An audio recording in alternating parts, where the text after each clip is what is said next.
박동진, 김성우 학생.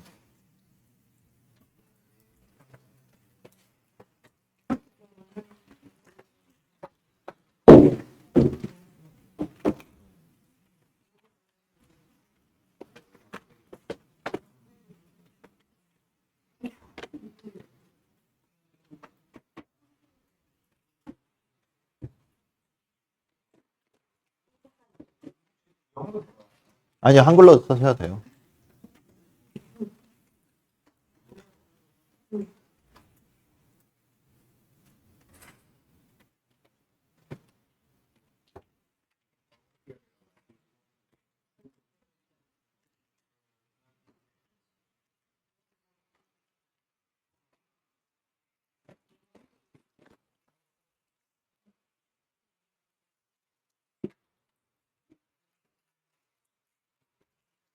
성함이 어떻게 되세요? 뒤에. 권? 권도윤?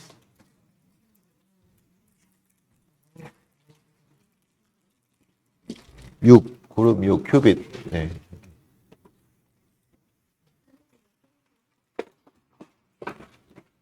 이름 안 적으셨죠? 네, 이거 종이 한 개 더 가지고.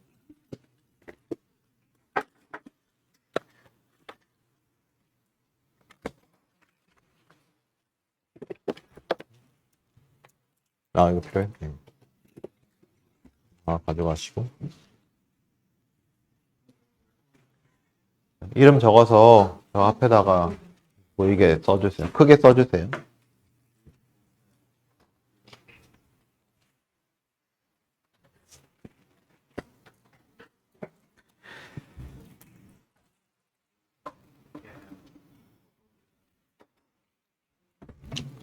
Okay, so as I said, let's have a pre-presentation on next Friday, not this Friday. Next Friday, we're going to have a pre-presentation of your first project. So I want you to present really shortly, around 1 minute. Just briefly explain what's your goal, what's your output, expected output is, and that's all. And if you have some output already, then prototype, that's fine. Then you can show us what's your mid output is, and we're going to share all the feedbacks of your work or plan, and we're gonna have an actual presentation on midterm. Okay, so and again, I want you to have decided what's going to be your project outcome is. So I will spend. So we have 3 or 4 lectures left, or maybe yes. So if I spend 1 day for next Friday for presentation, we have 4 or 5 lectures to go before the midterm. So I'm going to spend explaining about the quantum algorithm from now on. So this lecture slide is the one I used in previous years. So the numbering is a little bit different. So this is already what I explained when we talk about cat and bra, but let me say it again. So in the quantum algorithm, we're always dealing with the Boolean algebra, because when you measure, it always turns out to be either 0 or 1. So in Boolean algebra, you only have 0 and 1 and one operation, which is O plus here. And it's basically XOR operation. If you have multiple of bits here, zeros and 1, then we consider the O plus operation to be the digit-wise operation. So here, so let me make it a little bit smaller. So here is basic form of our circuit. So whenever you design a circuit, either you put as either it's a circuit of gates or it's a circuit of oracle. It looks like this. You have a multiple register, as we had already discussed last time. And there are some functions affecting on the multi-qubit state or multi-lines here, which has an input register and output register. So input register is itself, it's not changed. But in the output register, it changed based on the state of the input register. So here, let's say we have a function f, which is considered as a black box, and somehow you design the quantum circuit inside this box with these two registers. So again, this register could be a single qubit or multi-qubit state. Then the output, the state, is turned from y to y plus fx. So here, x and y are all in a bit string of zeros and one. And when I say y plus f of x, you can consider it as a Boolean algebra plus. And this is basically how you design a quantum oracle or a quantum circuit.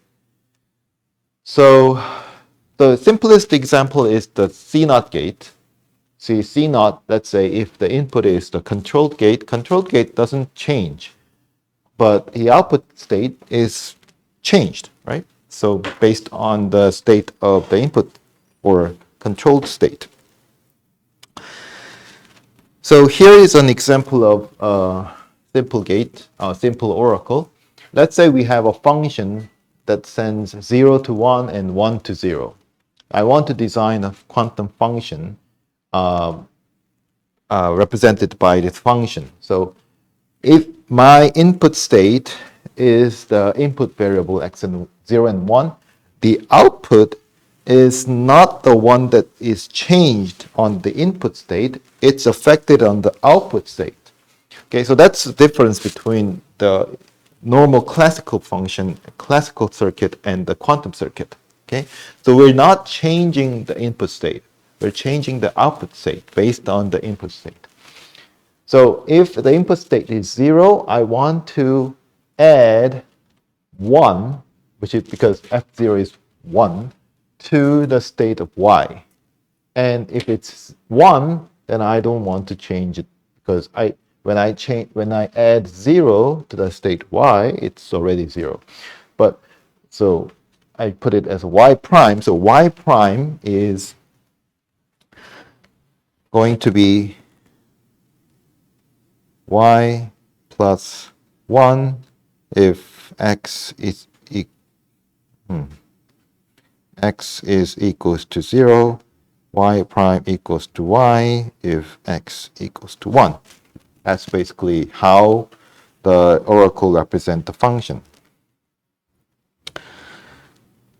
And again, so even though we don't know, even though we have decided my function to be this, sometimes you can design the inner working of the oracle using the existing quantum gates, but sometimes we don't. So we just assume that there's some the circuit that we could make, but without assuming what actually that is. That's called a quantum oracle. Okay, so here is the very first algorithm, or very first person who thought about how quantum circuit differ from the classical circuit. So let's think about simplest function we can think of, 0, 1 to 0, 1. And as I said, 0 can go to 1 and 1 can go to 0, but there are 4 different ways to define a map from 0, 1 to 0, 1. But we can classify these functions into 2 classes. One is balanced, the other is constant. Balanced means that different value goes to different values. So it's balanced, right? 0 and 1s are balanced. And constant if both functions, but both value goes to the same. So Dutch's problem is how many inquiries. So inquiries means that I want to inquire to the function what the value of function is, because I don't know the value of function until I actually put the number in. So how many inquiries are sufficient to determine the function is balanced or constant? In other words, how many times should I ask to the function to find out whether this function is balanced or constant? So in the classical situation, how many times you need to ask to the function? At least. How many times?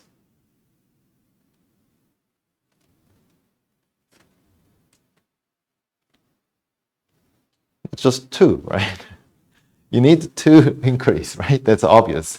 But in quantum computing, you only need one. You can ask once, only once, to find out whether these are balanced or constant. So if you ask twice, changing the value 0 and 1, then not only you know whether it's balanced or constant, you actually determine the entire function, right? So you know where values are maps to. But however, if your objective is to find out whether it's balanced or constant, quantum circuit can do it with a one inquiries. Okay, but classical circuit, there's no way you can do it in one inquiries. So here's how you can do it. So let's say we have a quantum oracle in here. So quantum oracle, we don't know what it actually is because we don't know what function f is, but it works the same way we defined before. So like here. So whatever the function value is, the value is added to the output state. Okay. So we put that oracle right here, but we do some preparation before taking on Hadamard gate, and also we prepare our input and output register initialized at 0 cat and 1 cat, and then Hadamard, and then oracle, and then Hadamard back. So now it's weird because now we have the quantum oracle says doesn't change the input state, and we have two Hadamard gate. So you can expect that whenever it turns out after these three operations, what's gonna be? What do you think it's going to be? So it was a 0 initialized at 0 cat. Hadamard, nothing happens, Hadamard. So it should be 0, right, intuitively. But it actually, the measurement is made on the input state, and the measurement outcome determines whether the function is balanced or constant. That means measurement outcome could be 1, not always 0. So let's compute step by step. So here is, now you can see why we need to understand how to compute the quantum state properly. So I'm going to define my psi I as my two quantum state at each moment labeled as 0, 1, 2, 3, 4. Okay? So let's compute the psi 0 state. Obviously, it's okay, so I think I switched the order of input and output. So input is on the left and output is on the right. Okay, make sure that. So the reason why I put that is normally when we design when we draw the circuit, the bottom circuit, the bottom register are labeled as 0, and the index goes up when you go top. So it's a 0, 1 state. And let's look at the next one. So when you go to the next step, maybe let's do it step by step.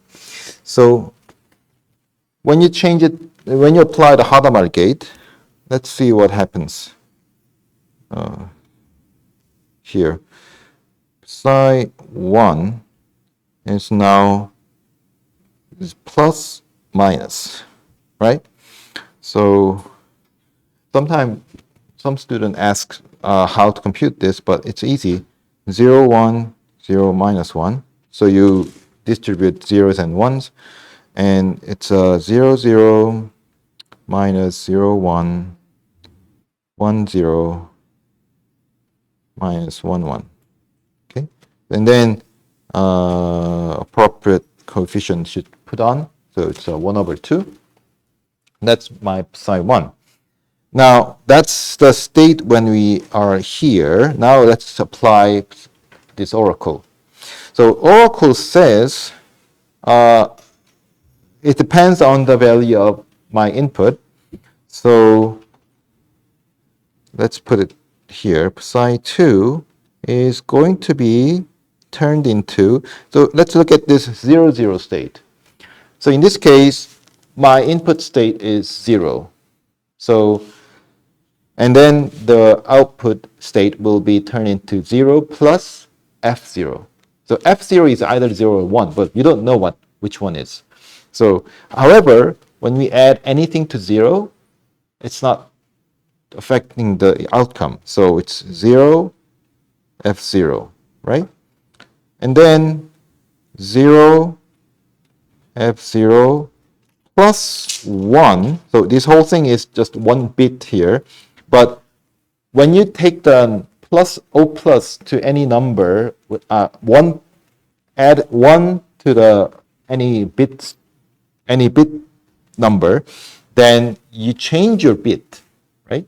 If you add 1 to 0, then it's 1. If you add 1 to 1, then it's 0. So adding 1 as a Boolean algebra to any bit is just switching the bit. So I'm going to represent that as F0 bar.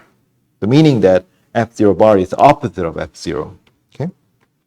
And then you get F1 here, because plus 0 is F1. And then minus 1 F1 bar. 1 over 2. Okay? That's after you take the oracle. Okay? And let's see what happens after we take the Hadamard gate back here. So let me put it here. So in this case, I'm going to apply Hadamard here, right? So 1 over 2.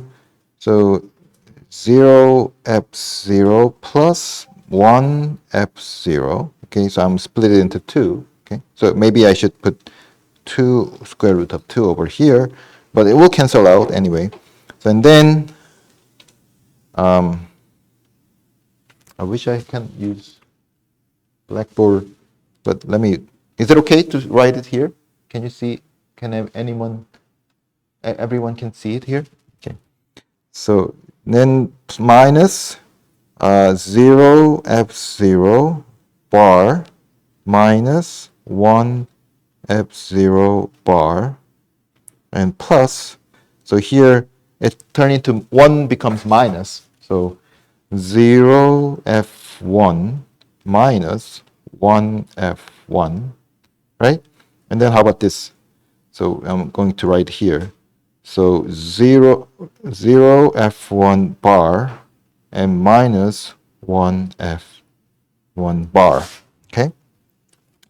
So there are some cancellation going on, or maybe not, but I think you can group some of them. So I'm going to show you how to group.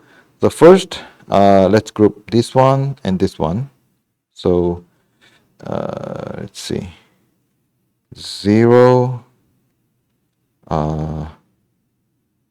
tensor with F0 minus F0 bar, okay? And then you can group this one and this one. But you see, the right-hand side are the same with this one, right? So you're just adding this, the cat 1 here, 0 plus 1, okay? So how about the others? Let's group these two. So this one becomes 0 tensor, sorry, so 0 tensor F0 plus, now difference is now we have a plus F0 bar, okay? And then if you combine these two, basically they're the same, but you get minus 1 here, right?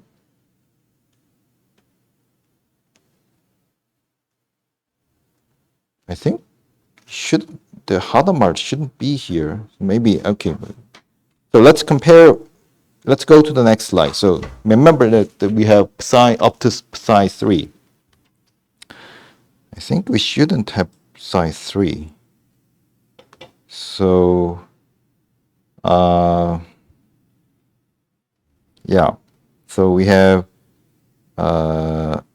okay. So instead of combining these two, so we have up to here. Wait, this is 3. Okay, so yeah, so we got from so far here. So if you combine this way, okay, well that's one way you can combine, but you can combine also with the ones here and cat 1 and cat 0. So okay, so let's split a little bit. So I can take the tensor product with this one, and then add it to tensor product of 0 with this one, right? So if you do that, then you get these expression and these expression. Okay? Now, what's important? What's special about this? So I didn't put the bar notation, but you can consider this as a F0 bar and F1 bar. Now consider if function is balanced, then F0 and F1 are different, right? When F is balanced, then F0 and F1 are different. I don't know which one is 0 and which one is 1, but they are different. Then what if it's balanced, what would happen on here, on the second line here? So you have a minus F0 and F1. They are different, so you cannot have a cancellation. But how about if they are different, so here F0 is same as this one, right? Because F0 and F1, they are opposite. So therefore, F1 and F0 and F1 are opposite. F1 and F1 bar is opposite. So therefore, F0 and this one are the same. And F1 is same as this one, right? So you have same thing added together and minus the different thing added. So how about the first line? If they are balanced, they are different. They are 0 or 1 or 1 or 0. 1 and 0 or 0 and 1. How about these part? If this is 0, this is 1. If this is 1, this is 0. And same thing for here. So you're adding cat 0, cat 1 in any order. And you're subtracting cat 0 and cat 1 again. So what happened to the first part?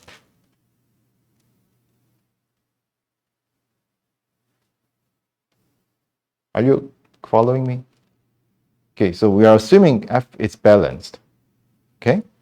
So here, F0 and F1 are different. It's either 0 or 1, but we don't know which one is. Okay? But if you take this sum, it's basically cat 0 plus cat 1. Right? It could be cat 1 or cat 1 plus cat 0, but doesn't matter. Right? And how about this part? If it's balanced, then this is just subtracting cat 0 and cat 1, or cat 1 or cat 0. It doesn't matter. Okay? So whichever the case, if it's balanced, then you're adding cat 0, taking subtraction of cat 0 again, adding cat 1, and subtracting cat 1 again. Right?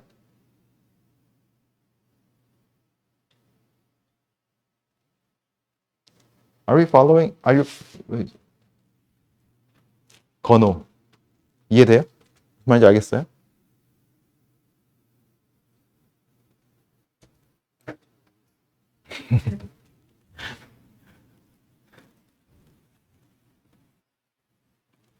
자, 아,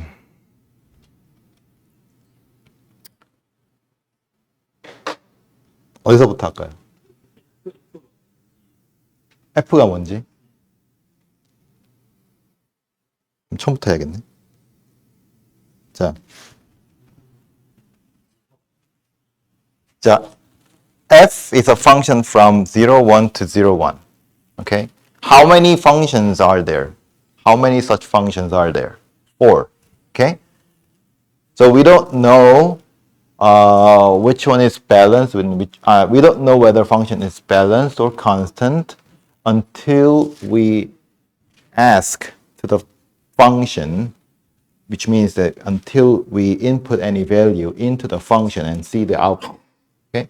So Dutch's problem is, how many times should I ask to the function in order to determine whether this function is balanced or constant? So, does anyone understand what meaning of the balanced and constant?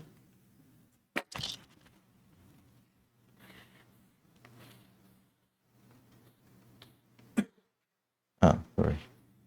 So there are 4 different type of function of the value of 0 and 1.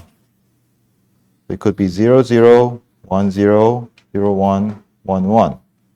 So this is x and this is f. Okay? So there are 4 different ways you can define a value of function. So this is what? Type what? These 2 case constant. And this case is balanced. Okay? That clear? I want to figure whether my function is balanced or constant. Okay? So I don't know the function yet until I ask to the function, until I put number in. Okay? In classical algorithm, how many times do you need to ask to the function in order to find out whether a function is balanced or constant? 2. You need to ask x equals to 0 and x equals to 1. You need to ask twice, right? Put the number, different numbers twice, okay? But in quantum algorithm, you can do it by one increase. You can ask only once to find out whether it's constant or balanced. So we designed the quantum circuit as I showed in the figure. And what is my psi 3? So let's forget about the coefficient. So after all, I got something here plus 1 here. Okay? So these are the qubit 1. What's the role of qubit 1? So it's the upper register. What's the role of qubit 1? This is the qubit 1. Let's erase everything here.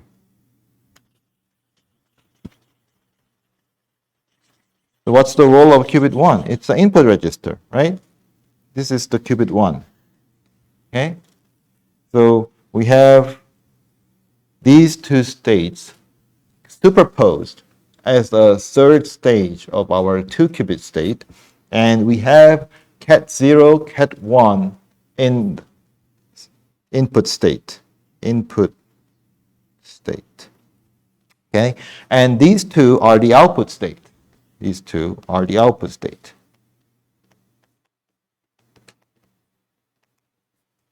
Is that clear? Seok-Siwan, is that clear? Right? Really? Okay. So what was the parenthesis part here? So we had F0 plus, is it plus? Let me check. So we have plus. F0 maybe let me abbreviate a little bit more. F0, F1 minus F0 bar and F1 bar. Okay, and here we get F0 minus F1 and is it minus? So here, yes, minus. Minus F0 bar and F1 bar. Okay? So F0, F1 are the value of function when x is 0 and 1.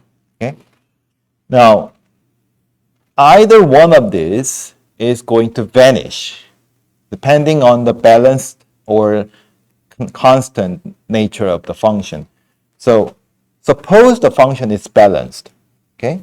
That means F0 is different from F1. Okay? So that means this part, these two, are different.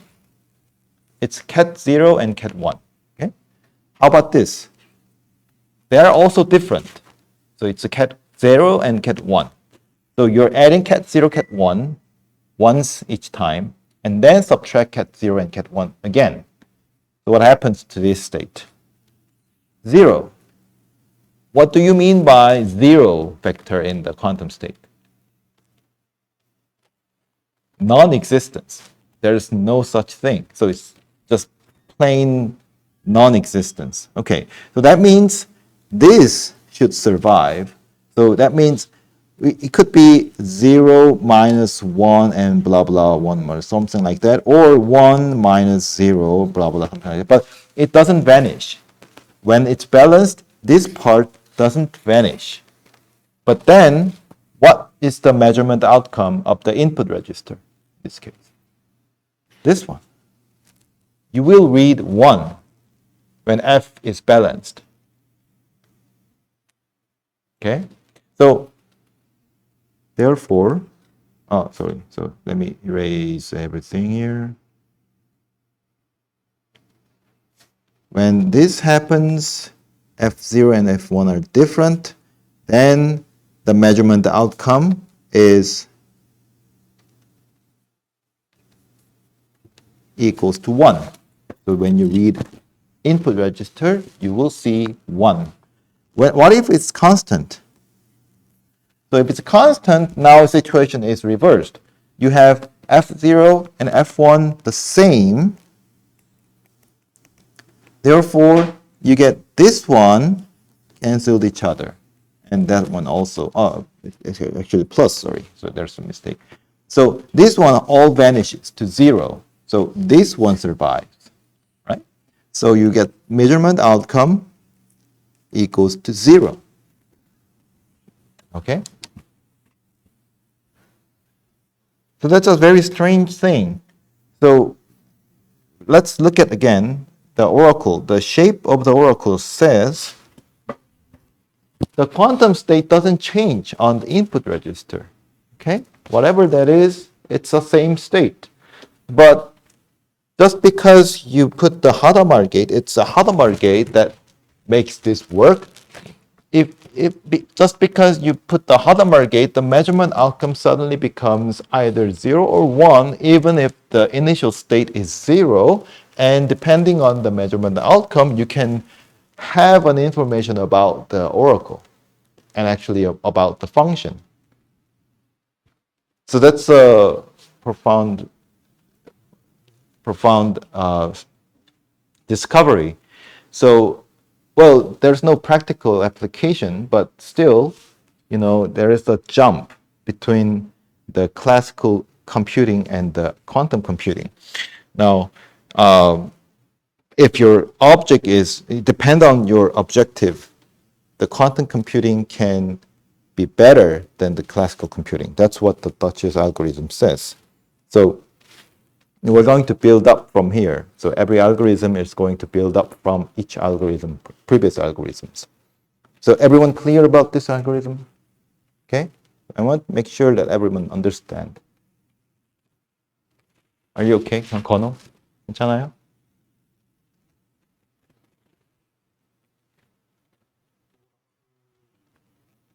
Oracle? Okay, so quantum oracle is basically a function. It's a function in the quantum circuit. So in the classical function, in classical circuit, a function is a device or the part that changes the certain value of the memory or whatever that is the value into another value, right? If you store the value in the variable x, well, it's actually stored in some memory of the computer, and then you apply a function, such as NOT gate or whatever, then it changes the value, right? That's the classical function. But in the quantum case, in the quantum circuit, now it doesn't work that way. It's not changing. It's not the same as a gate. The oracle is defined by inner method, inner assignment of the values. But then, if you want to apply it to a circuit, quantum circuit, you need to use in two register at least, one for the input register and other for output register. So that's a quantum oracle. So quantum oracle is quantum's not a gate. Well, you can say it's a gate in some sense. It's not. Yeah, it's a transformation. It's a transformation of n-qubit state. Consists of input states and output states defined by the function in terms of bits. Okay, maybe that's the best way of putting definition of quantum oracle. Okay, so it can be any function. So the function f can be anything. So if you have, so we're going to make a function in terms of n string of bits instead of one bit. Next time, in the next algorithms, we're gonna use larger size bits. But anyway, they all has this form of the oracle. Okay.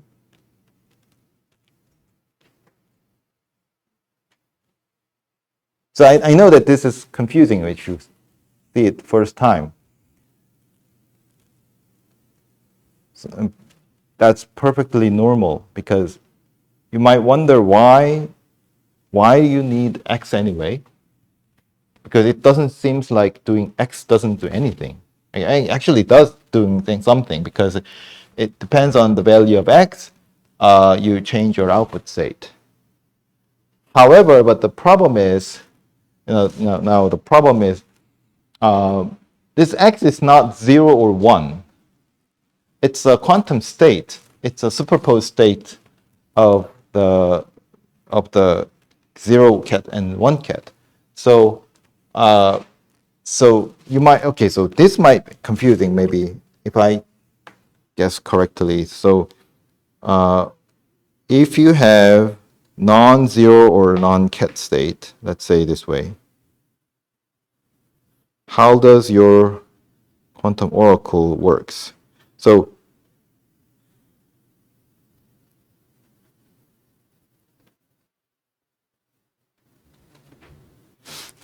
instead of, so in this picture, we are assuming that x is either 0 or 1 or a string of bits of ones and 0. But let's say, suppose I have a superposition of 0 and 1. How it acts is the following. So we are going to separate it into two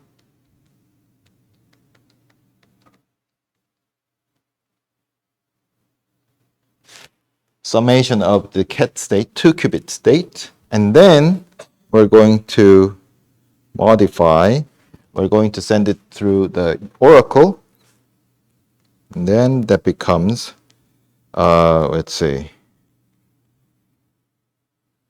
0 and y plus f0 plus 1 y plus f1.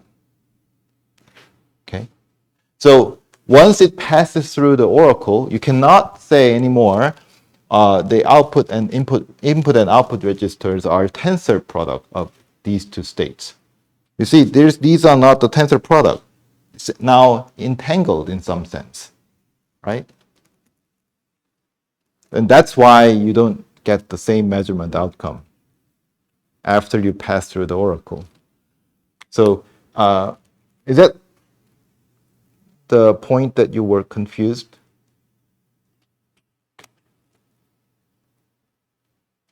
So it does seem that x could be 0 or 1, but it's not. It can be any superposed state of 0 and 1. Okay? The working of the oracle is the same as the working of the gates. So it acts on each state in the linear combination. So after you pass through the oracle, it's no longer a tensor product of these two. But it seems like it's a tensor product because if you have a single cat or cat 0 or cat 1, then you still get the tensor product, but normally you don't always put the cat 0 and cat 1 in the input register. So that's why we need a Hadamard gate here, right here, to make it work.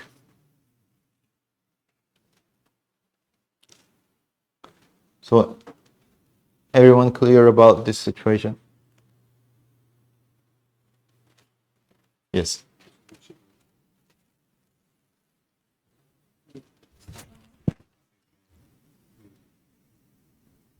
X 가지고 첫 번째 자리는 그대로 나오고 Yes. 두 번째 자리에 안쪽으로만 Yes. 나오고 근데 나중에 설명해 주실 때 제로 원이 제로가 나올 수 있고 원제로가 나올 수 있고 이 부분은 Which part? This part? 밸런스하고 Yes. Mm-hmm. X가 01일 때 00이면 What do you mean? F 값이 00이란 말이 무슨 말이에요?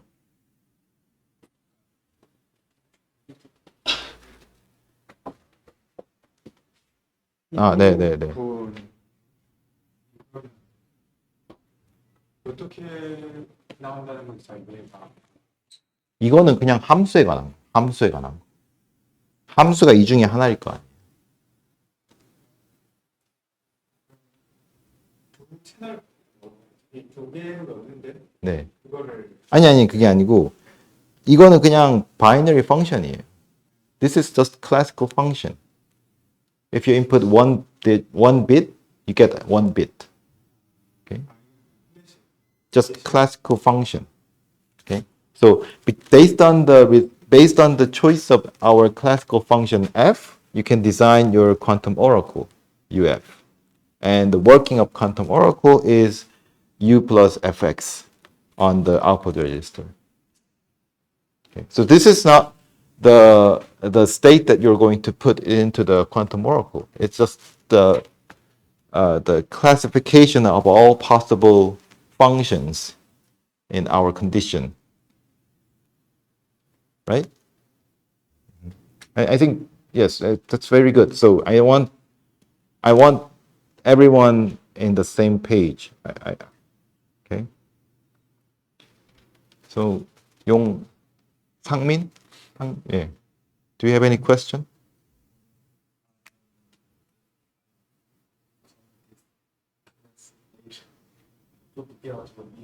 Yeah, but let's ask a question then. Which part?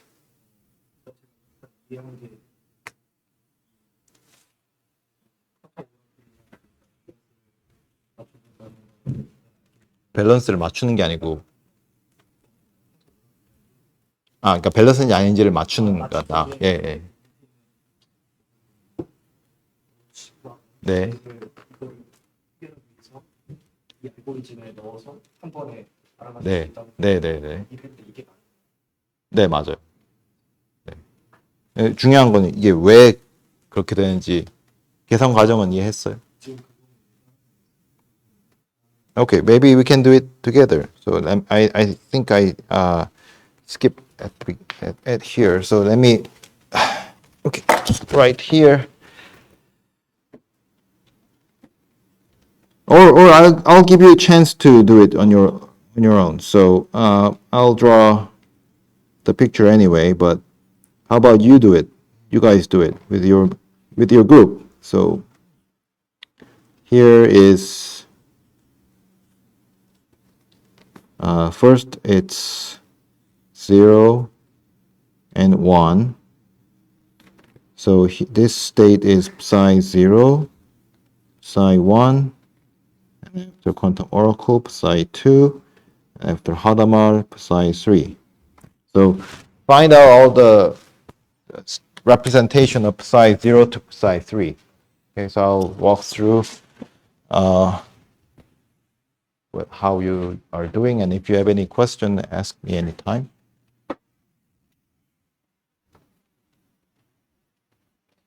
혹시 헷갈리는 부분이 지금 이게 01로 나오는 이게 첫 번째 큐빗, 그러면, 두 번째 큐빗.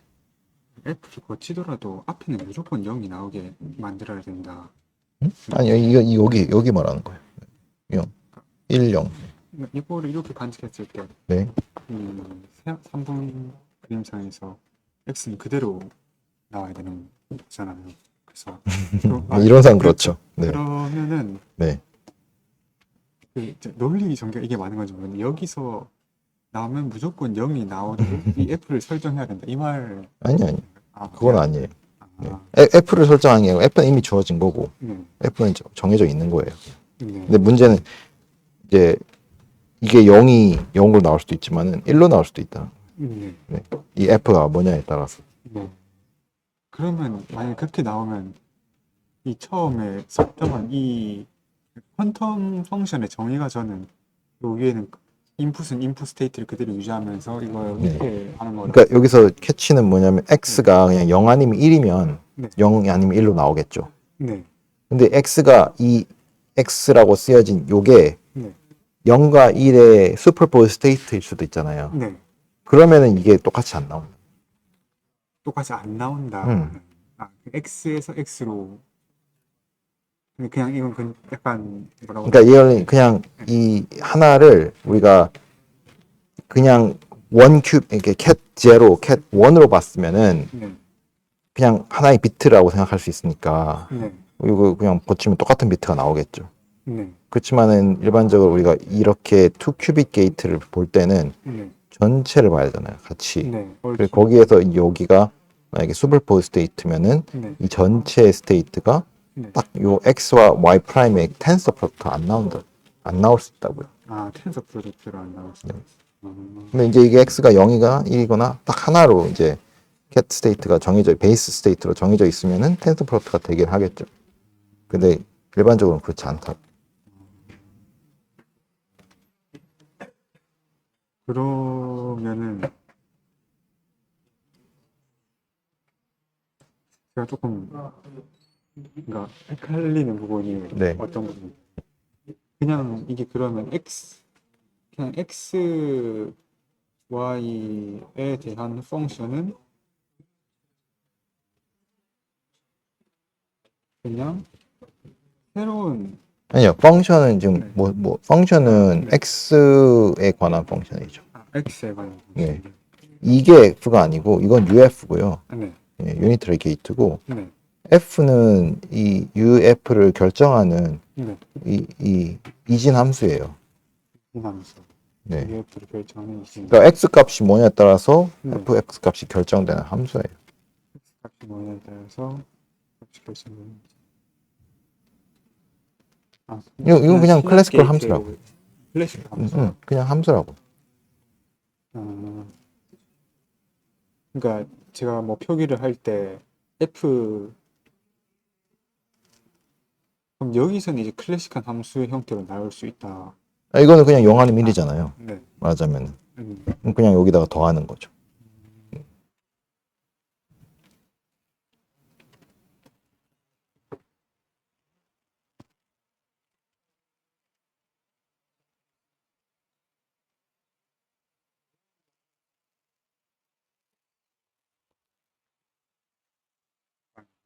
라고 느끼는데 x도 달라질 수 있다고 하면은 이게 네. x, y 다시 그러니까 x 다시 y 다시 해가지고 이 x, y라는 게 그러니까 애초에 이 그림으로 보면은 네네. 마치 얘가 텐서 프로덕트인 것처럼 보이잖아요. 아 그렇지 않다고요. 그렇지.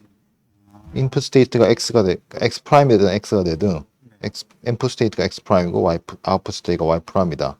그 말은 이 두 개가 그냥 텐서 프로덕트란 거잖아요. 네 그렇지 않다고. 그렇지가. 그렇게 되는 건 아니라고.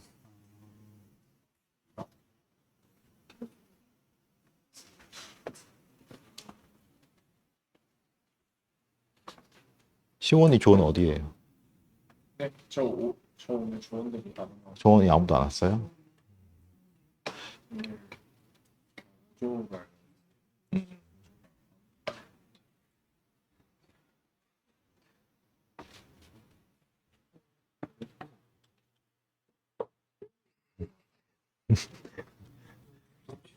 안 말랐을까 보다. 아, 네, 예, 펜슬 프로덕트하고 더하기 의미가 더하기 의미 네. 5 플러스. 우선 이게 네, 여러 큐빗의 그렇죠. 얽힘을 그러니까 상태를 표현할 때 네, 쓰는 네. 이거는 얽힘을 해가지고 하나로 결정되면 얽힘이 아니고 이거는 중첩. 네, 중첩을 표현하는 거죠.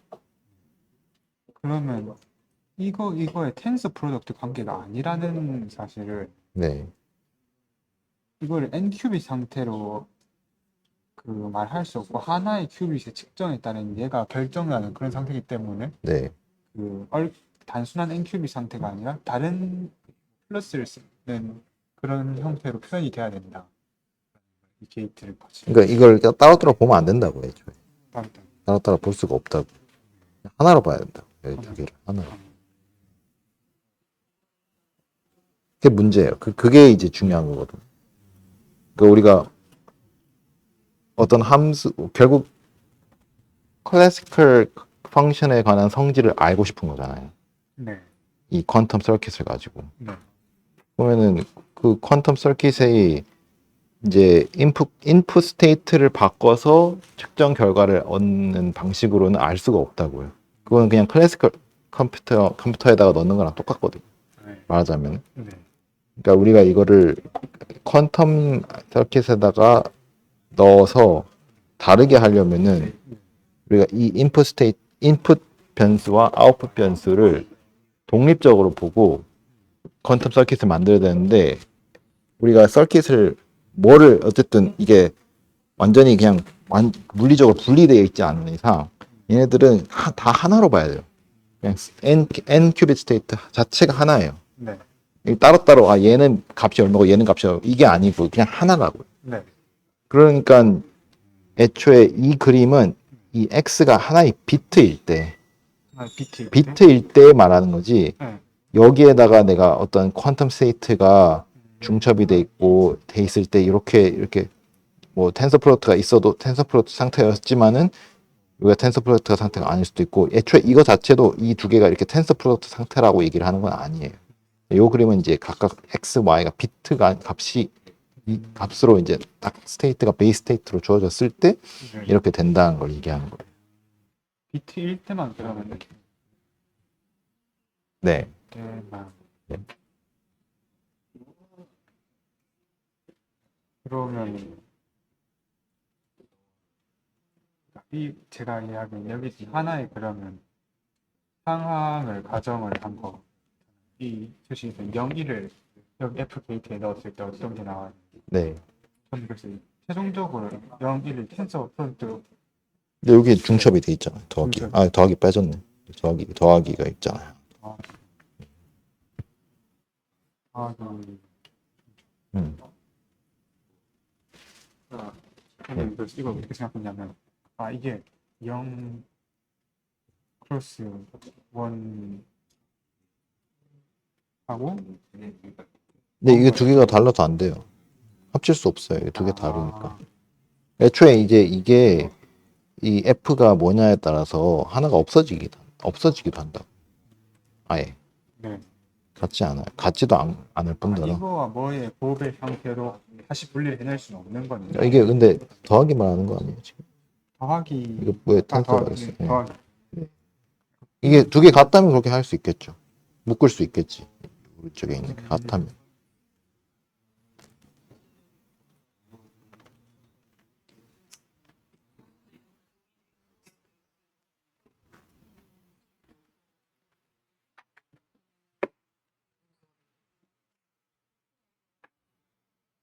계산 직접 다 해봤어요?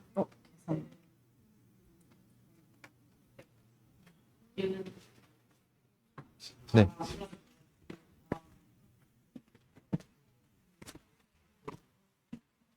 데이트를 거쳐서 네. 최종적으로 나왔는데 네.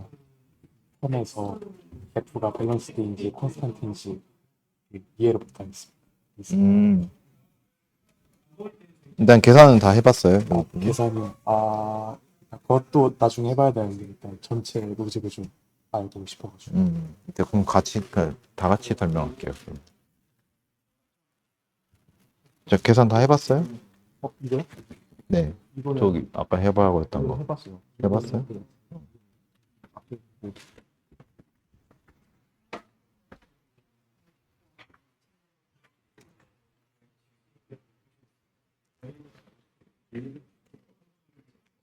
Okay, if you think mathematically everything is so obvious, nothing confusing, but if you start thinking about as something like physical phenomena, then doesn't make sense.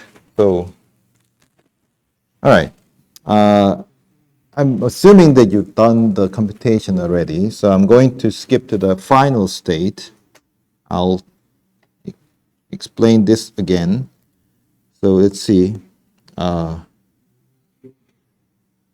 Here. Okay. Okay, so going to erase these parts. Okay.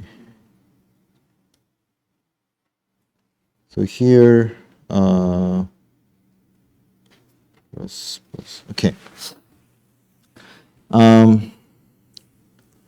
So now we are at this final stage. When we measure, we either observe 0 or 1, right? In principle, if you just look at this situation, it looks like there is two possibilities to observe 0 and 1. Now, let's try to plug in our actual situation. So, for example, suppose that our function f0 is 0, f1 is 0. Okay? So then my psi 3 is now become 0 tensor 0 plus 0 minus 0 minus 0, right? For the first part.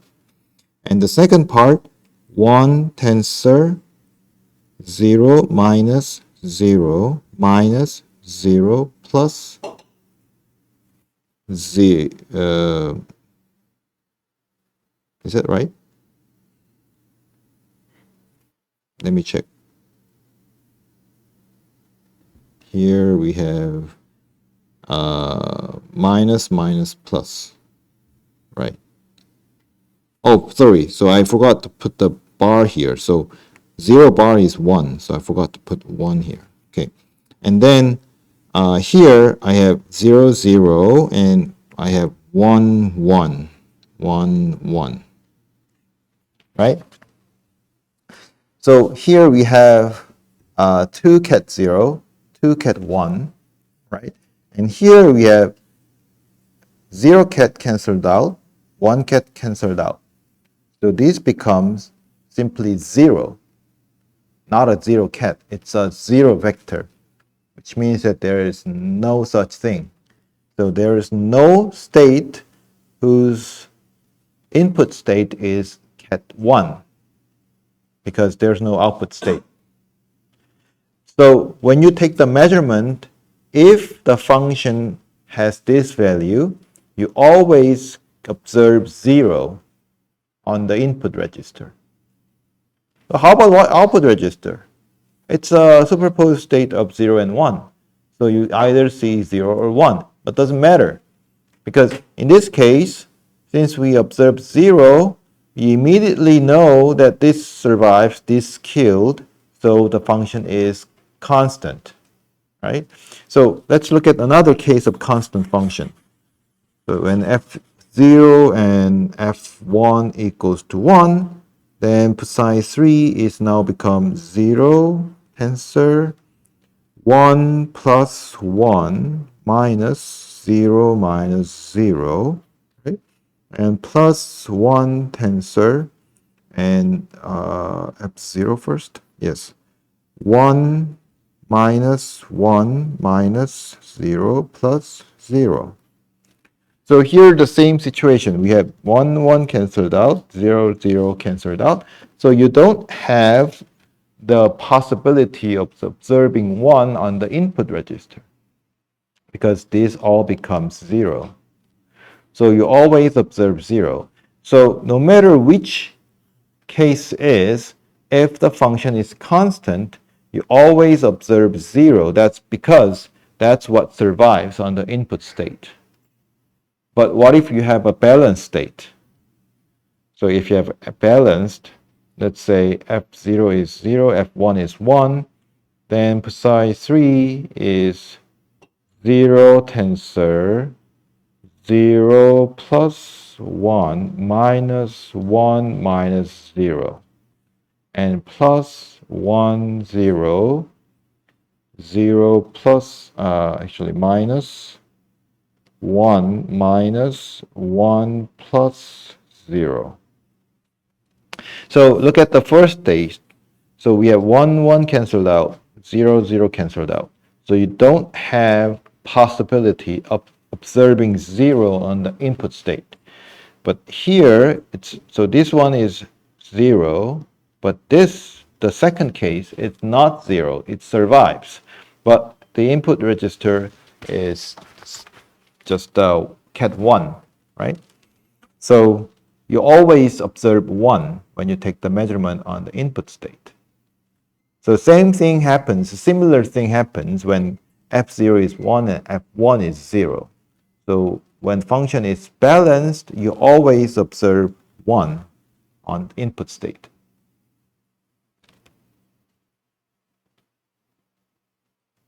Okay? So let's look at the next one.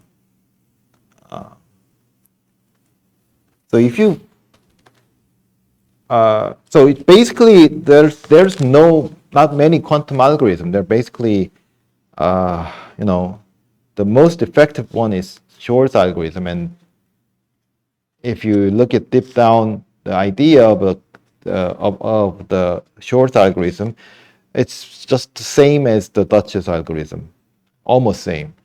And there is no other algorithm than Shor's algorithm which is effective as Shor. So you have to understand this one completely in order to understand the Shor's algorithm. Okay, so now there's another situation. So still we want to find out whether function is balanced or constant, but in this case, now the input values are strings of bits. So n strings of bits.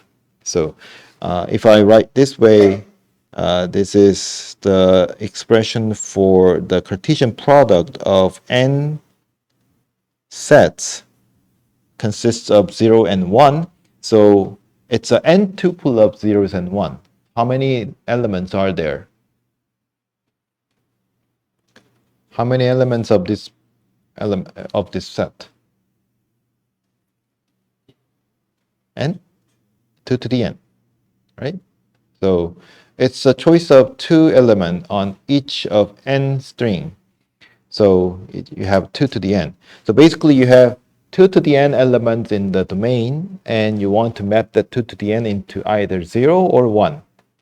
So there are, so many cases. So it's basically all the choices, all the different choices of function is 2 to the power of 2 to the n, but we're not considering these, all the cases.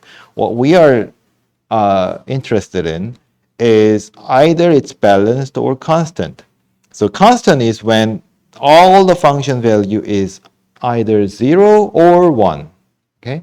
So no matter what value you choose, you always see 0 or 1, then, I mean, always 0, then it's constant. Or if you always see the 1, then it's constant.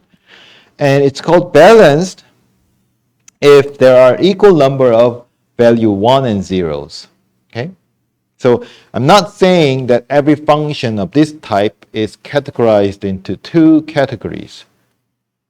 This is not all the categories that you can fit in. So there are other types of function, but we're only interested in these types. Okay?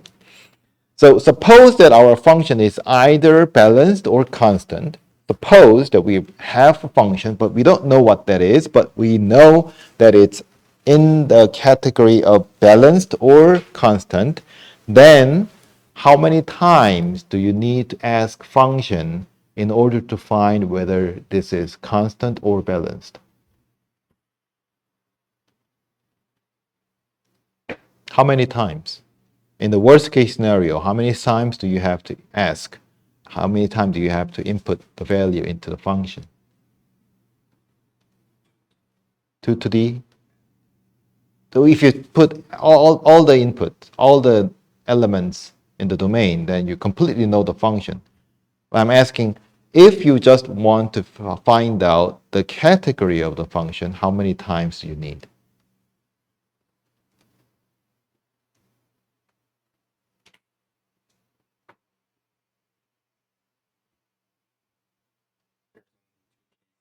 Yes.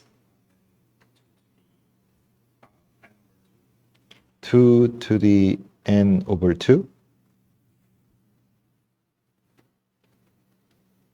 Why do you think so?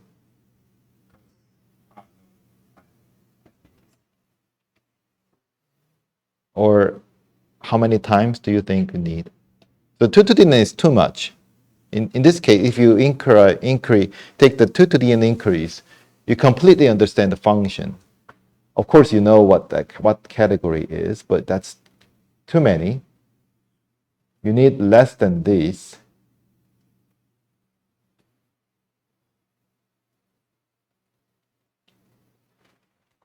Kim Sonu, how many times?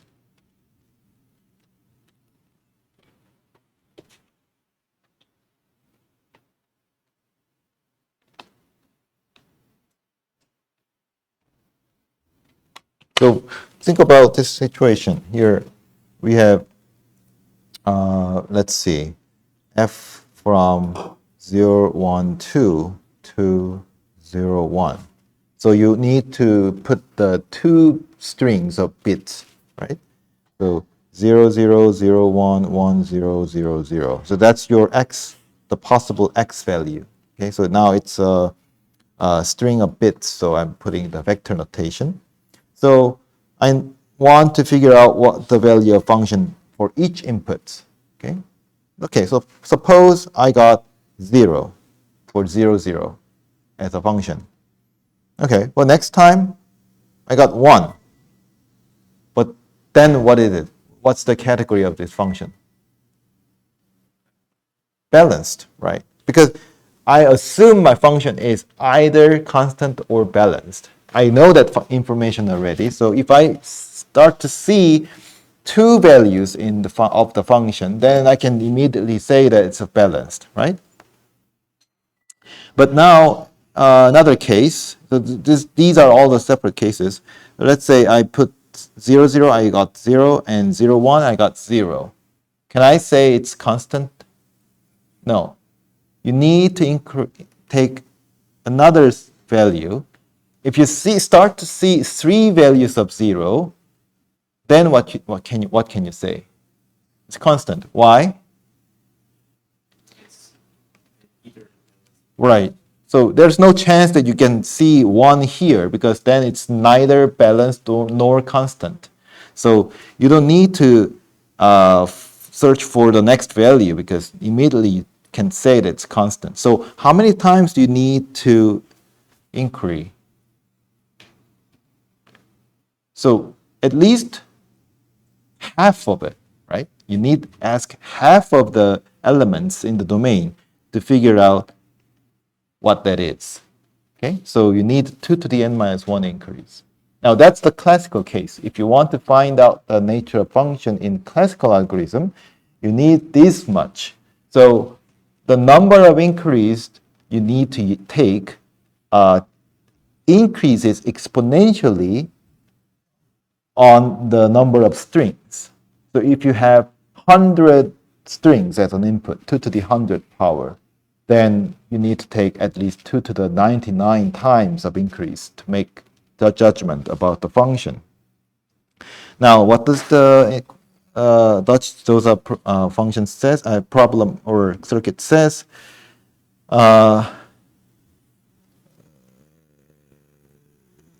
So it says you can actually find out whether a function is balanced or constant in a single increase. That's pretty nice. You don't need an exponential many times. Instead, not only linear, but it's actually one. Only one increase are enough. So let's say we already have an oracle. So the oracle has a different shape. So here we have input register as a n qubit state. So this is n qubit state.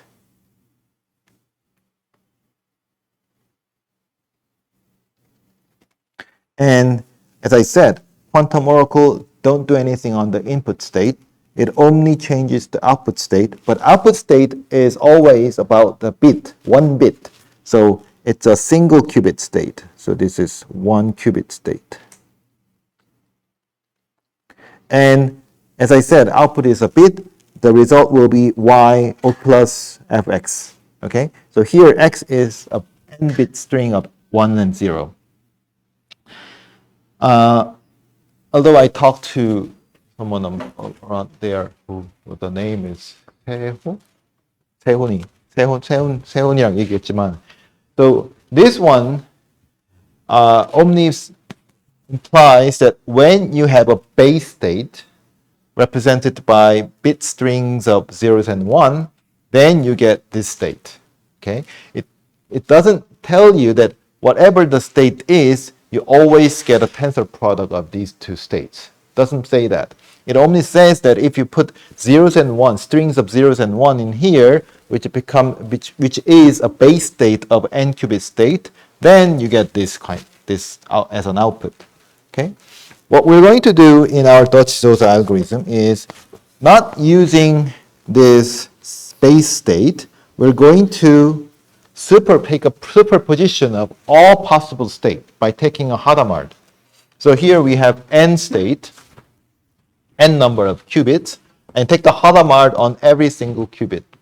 And same thing for the output state. And then we're going to take a unitary gate, or oracle. So oracle here, and then take the Hadamard on every single qubit input state, which means that basically you have 2 Hadamard doing nothing here, but you can imagine that measurement must be 0 because we are already initialized at 0, but it turns out that depending on the measurement, actually you don't always see 0, sometimes it's 1, and depending on the measurement, you can find out what the nature of the function is. So if you went through once across this quantum circuit, you find out what the nature of function f is. So let's go briefly, and then we'll discuss next time if you want to explain again, next time again. But let's see briefly about the quantum state. So we have 0 stage, we have psi 0, which is 0 tensor 1. It's a tensor, it's unentangled. But at the first stage, now I take the Hadamard gate on every single input state. So that means what happened when you take the inputs, the Hadamard on 0, it's plus. So if you take the tensor product of n number of qubits plus state, then you get 0 plus 1 tensor up to 0 plus 1. So if you take the distribution rule, you either take 0 or 1 on each qubit, right? So basically, you just take the 0 and 1 on each digit of a binary representation of number. So you get 0, 0, 0, 0 up to 1, 1, 1, 1, 1, 1, right? So as we said, when you have n zeros, we represent it as the number 0. And if you have n ones, then we decided to represent it as 2 to the n minus 1, the actual natural number here. So that's what I'm saying here. So this is from 0 to 2 to the n minus 1. And there's a coefficient, but that's not really important. And we also take the Hadamard on the output state, so we get the minus state like this. And then we apply the quantum oracle. So what does it happen? So the input state is not changed, the output state only changes. So, say there's a typo here. So this one, let's see. Oh, actually not the typo, sorry. So let me put one more steps here. So we have, let's take out all the coefficient because it's not important. And for each xn tensor 0, this turns into xn tensor fx. And xn tensor 1 becomes xn, 1 plus x. Okay, so that's what I'm writing here. So xn's are the same.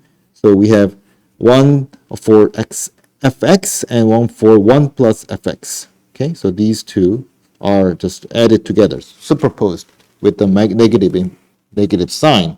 So I'm going to represent a little bit different way. So even though we have same xn, so I'm going to collect xn on the left. Now, if you look at fx and 1 plus fx, depending on the, this one is fx boldface. Depending on the value of fx, the minus sign is determined, right? So let's see, if f of x is 0, let's look at entire expression here. So if fx is 0, then it gives you xn time tensor 0 minus fn tensor 1, right? And if fx is 1, so I'm looking at each case, even though I don't know what the actual value is, I'm just assuming what happens with fx equals to 1. So fx times 1 minus fx times 0. So the difference between these two cases is only the sign, right? So on the first case, I can take it as a base, the normal state, and on the second case, I can assume that it's the negative of the first one. So I can say this is negative of this state. Okay, so that's what I'm doing right here. So I'm just taking 0 and 1 as a base, the normal state, and that's when f of x equals to 0. When f of x equals to 0, I can assume that this is plus, so I get the plus by taking an exponent of f of x to minus 1. And if f of x is 1, I get the negative sign by taking the same expression. So this is the rewriting of the same formula in different way. Okay? So that's after we take the oracle. Now what we do? We take the quantum, we take the Hadamard gate on the input register again, right? We don't have time much. So anyway, so here is the Hadamard gate applied in here. Now, here's the catch. We don't want to do the computation again. What we are going to do is, what would happen if f is a constant? So if f is constant, then this is always the constant. It's either 1 all the time or minus 1 all the time, right?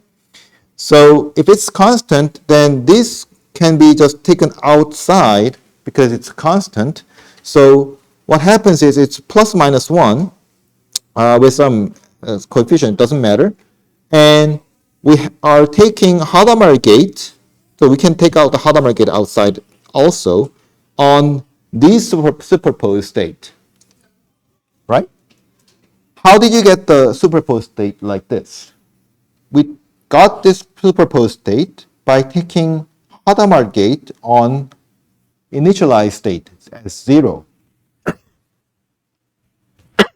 So basically, taking Hadamard gate on here is taking Hadamard gate twice on 0 base state. So when you take the Hadamard gate twice, it's identity gate. So basically, when you do this, you get 0 state. That's when you have a constant function. So what does it say? If you have a constant function, you must observe all the measurement outcome as 0. Okay? No other ways. However, what's the opposite? If you see any one of the measurement equals to 1, then it's not a constant. If it's not a constant, by assumption, it should be balanced. So therefore, we figured out it's balanced.